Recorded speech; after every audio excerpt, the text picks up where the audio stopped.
আসসালামু আলাইকুম প্রিয় দর্শক, সবাই কেমন আছেন? প্রতিদিনের মতো চলে আসলাম এই মুহূর্তের আজকের সবচেয়ে গুরুত্বপূর্ণ আবহাওয়ার খবর নিয়ে। আগামীকাল 11ই মে 2025 রোজ রবিবার। এবার তীব্র তাপপ্রবাহের শেষে দেশের 8 বিভাগেই ধেয়ে আসছে অতি শক্তিশালী ভারী বৃষ্টি। পরবর্তী 48 ঘন্টার মধ্যেই আবহাওয়ায় শুরু হতে যাচ্ছে বিরাট বড় পরিবর্তন। 13ই মে থেকে দেশের বিভিন্ন জেলায় কালবৈশাখী ঝড়ের সাথে তীব্র বজ্রপাত ও শিলাবৃষ্টির সতর্কতা। ঝড় বৃষ্টির প্রবণতা আগামী 13ই মে থেকে 20ই মে পর্যন্ত অব্যাহত থাকতে পারে। পাশাপাশি দেশের দিকে আসছে বছরের প্রথম বিধ্বংসী ঘূর্ণিঝড়, এমনটাই জানাচ্ছে বাংলাদেশ ও পশ্চিমবঙ্গের আবহাওয়া অধিদপ্তর। তো প্রিয় দর্শক, আজ এবং আগামীকাল রাজধানী ঢাকা বিভাগ থেকে শুরু করে খুলনা, বরিশাল, চট্টগ্রাম, সিলেট, ময়মনসিংহ, রংপুর ও রাজশাহী বিভাগ সহ ভারতের পশ্চিমবঙ্গের কলকাতা, আসাম, মেঘালয় ও ত্রিপুরা রাজ্যের কোন কোন জেলাগুলিতে আবহাওয়া পরিস্থিতি কেমন থাকতে পারে জানিয়ে দিব। সম্পূর্ণ বিস্তারিত ভিডিওটি শেষ পর্যন্ত দেখার অনুরোধ রইল।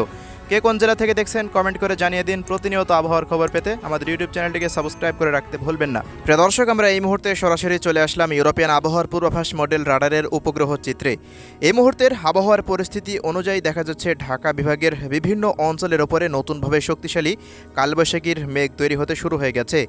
আজ রাতের মধ্যে ঢাকা এবং চট্টগ্রাম বিভাগের কুমিল্লা, ব্রাহ্মণবাড়িয়া, চাঁদপুরের বিভিন্ন অঞ্চল সহকারে ঢাকার নরসিংদী, কাপাসিয়া, কিশোরগঞ্জ, কটিয়াদি, নারায়ণগঞ্জ, মুন্সিগঞ্জ, এদিকে শরীয়তপুর, মাদারীপুরের বিভিন্ন অঞ্চলে বৃষ্টি বা বজ্রবৃষ্টি হতে পারে, এমনটাই এই মুহূর্তে রাডারের সর্বশেষ পরিস্থিতি অনুযায়ী দেখা যাচ্ছে। তো প্রিয় দর্শক, এই মুহূর্তে যে মেঘমালা তৈরি হয়েছে তা ঢাকা বিভাগের দেখা যাচ্ছে শরীয়তপুর, মাদারীপুর, এদিকে গোপালগঞ্জের আশেপাশ দিয়ে পরবর্তী কয়েক ঘন্টার মধ্যে ছড়িয়ে যেতে পারে।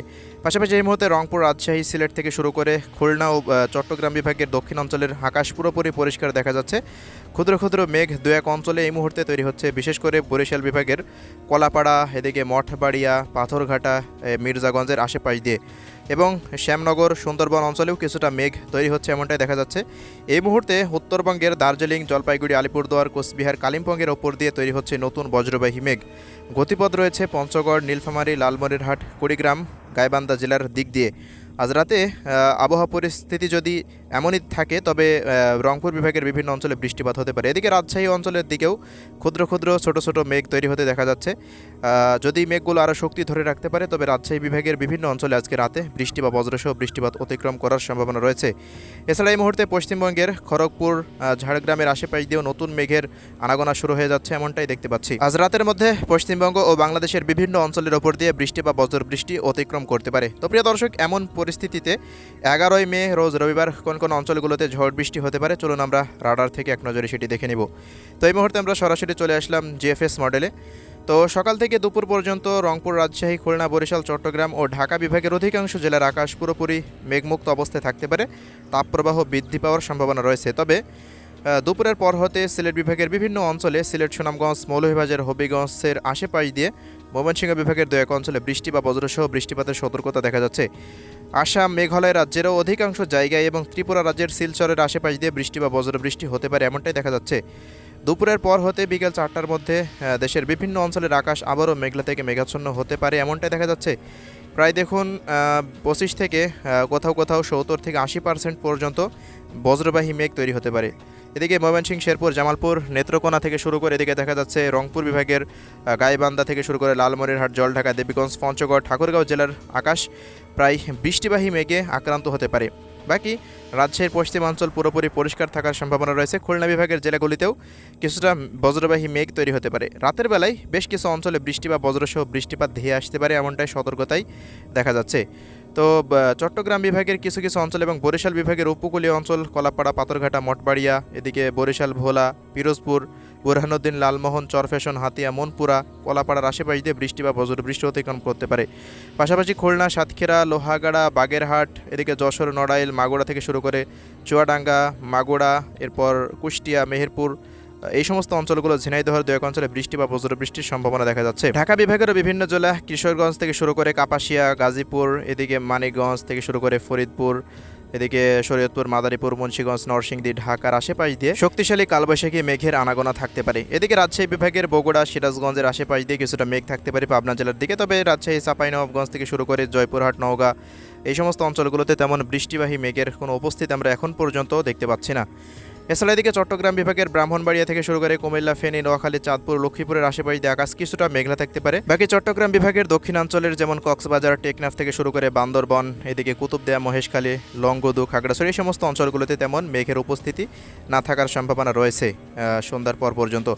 বাকি ভারতের উত্তরবঙ্গের দিকে ব্যাপক হারে কালবৈশাখীর মেঘ তৈরি হতে পারে। দার্জিলিং, জলপাইগুড়ি, আলিপুরদুয়ার, কোচবিহার দিয়ে আসাম দিয়ে দিকে উত্তর দিনাজপুর, দক্ষিণ দিনাজপুরে মেঘ থাকতে পারে। তবে মালদা, মুর্শিদাবাদ থেকে শুরু করে নলহাটি এই সমস্ত অঞ্চলগুলোর আকাশ পরিষ্কার থাকতে পারে। বাকি এদিকে কলকাতার চন্দননগর, হাওড়া, হুগলি, বর্ধমান, শান্তিপুর, কাটুয়া, পুরুলিয়া, শান্তিপুরের আশেপাশ দিয়ে, নদিয়া জেলার আশেপাশ দিয়ে, এদিকে ঝাড়গ্রামের আশেপাশ দিয়ে বজ্রবাহী মেঘ রাত্রিকালীন সময়ে অবস্থান করতে পারে এমনটাই দেখা যাচ্ছে।